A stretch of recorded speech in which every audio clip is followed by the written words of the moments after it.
7 minutes pour changer. Dans ces 7 minutes, il y a 7 minutes qui vous changent.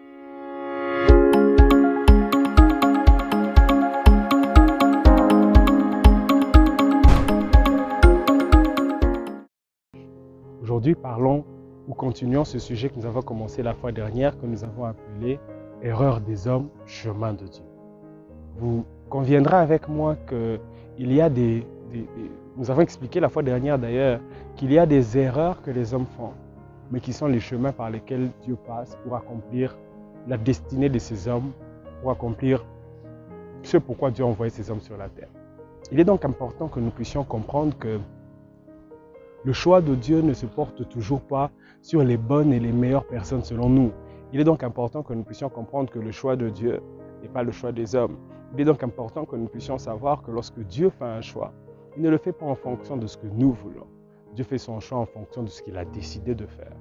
Lorsque Dieu décide de prendre un homme ou une femme et de l'emmener à vivre ou à expérimenter ce pourquoi Dieu l'a envoyé sur la terre, Dieu ne se base pas sur les critères des hommes. Parce qu'au fait, ce que nous ne voyons pas, Dieu le voit. Et ce que nous ne connaissons pas, Dieu le connaît déjà. Et il y a donc ici plusieurs personnes qui, normalement, et même en lisant la Bible, ne devraient pas être considérées comme des exemples. Ce sont des gens qui, humainement parlant, devaient être même ôtés de l'histoire. On ne devrait même pas parler d'eux parce que leur présence dans l'histoire entache sur la pureté de l'histoire. Mais Dieu décide quand même de les garder. Et aujourd'hui d'ailleurs, nous allons parler de quelques noms qui se retrouvent dans la lignée de Jésus-Christ. Vous vous rendrez compte que Dieu a décidé de placer son Fils unique, celui qui est venu pour sauver le monde, mais d'une lignée vraiment qui n'est pas forcément exemplaire. Et d'ailleurs, dans cette lignée, il y a beaucoup d'hommes, mais particulièrement pour aujourd'hui, nous allons nous appesantir sur les quelques femmes que exprès la Bible place dans la lignée de Jésus-Christ. Vous remarquerez que la Bible parle d'une femme appelée Tamar.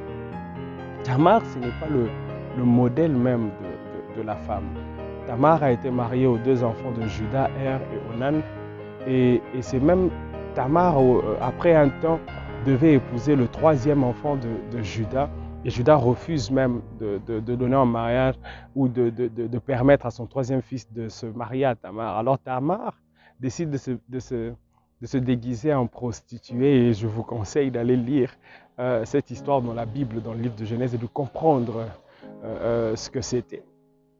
Vous entendrez aussi parler d'une femme appelée Rahab, la prostituée, la mère de Boaz. Vous demanderez, mais comment est-ce que Dieu peut prendre la décision de placer son Fils et de prendre l'histoire de la lignée de Jésus-Christ et parler d'une femme comme Rahab, une prostituée. Vous remarquerez la présence d'une femme comme Ruth. Ruth, on dit généralement que c'est la dame qui n'a pas abandonné Naomi. C'est vrai, ce n'est pas faux, mais Ruth, c'est aussi l'exemple d'une femme qui a accepté de se livrer auprès d'un vieil à cause de l'argent. Ce n'est pas un modèle pour plusieurs. Pour plusieurs, ça serait une erreur. Pour plusieurs, ça serait une femme que l'on ne peut pas recommander. Pour plusieurs, ça serait la femme que les femmes devraient éviter. Vous parlerez des femmes comme, vous lirez plutôt dans cette lignée des femmes comme Bathsheba, une femme qui s'est donnée au roi. Enfin, elle n'est pas un modèle non plus. Lorsque vous lisez 2 Samuel, que je vous recommande, vous vous rendrez compte de nombreuses choses. Vous tomberez aussi sur Marie, la mère de Jésus-Christ. C'est celle qui est enceinte de Jésus sans être mariée.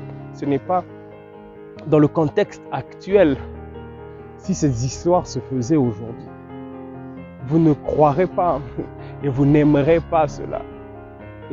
Et si vous avez une histoire similaire à celle de Marie aujourd'hui, vous la considérez comme une fille sans personnalité parce qu'elle est tombée enceinte sans être mariée, tout ce que vous savez.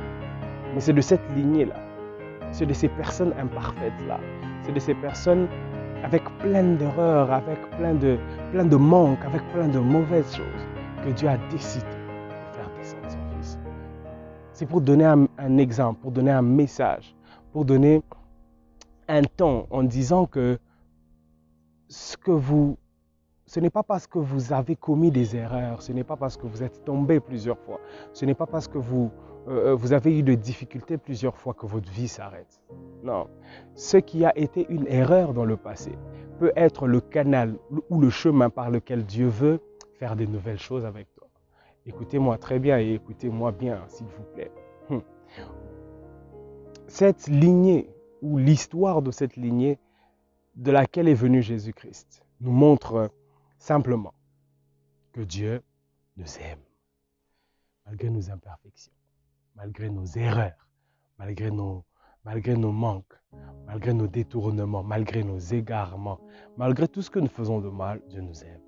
Et s'il ne nous aimait pas, Dieu ne nous aurait pas gardés. Si Dieu continue de nous garder, de vous garder, c'est parce que, un, il nous aime, deux, parce qu'il a des choses à faire avec nous. Ne pense donc pas c'est fini. Ne considère pas que ça s'arrête maintenant à cause d'une erreur. Ne considère donc pas que maintenant c'est la fin, c'est fini parce que tu n'as pas fait ce que tu estimes être parfait. Ne t'arrête pas parce que tu as commis un péché quelconque. Réponds-toi, continue d'avancer. Parce que si tu es encore en vie, et si tu peux encore regarder cette vidéo, c'est parce que Dieu te garde. Et si Dieu te garde, c'est parce que Dieu a encore de choses à faire avec toi. Dieu a encore un chemin qu'il veut tracer avec toi. Ainsi donc, n'oubliez pas, dans ces 7 minutes, il y a 7 minutes qui vous changent. Je suis Olivier.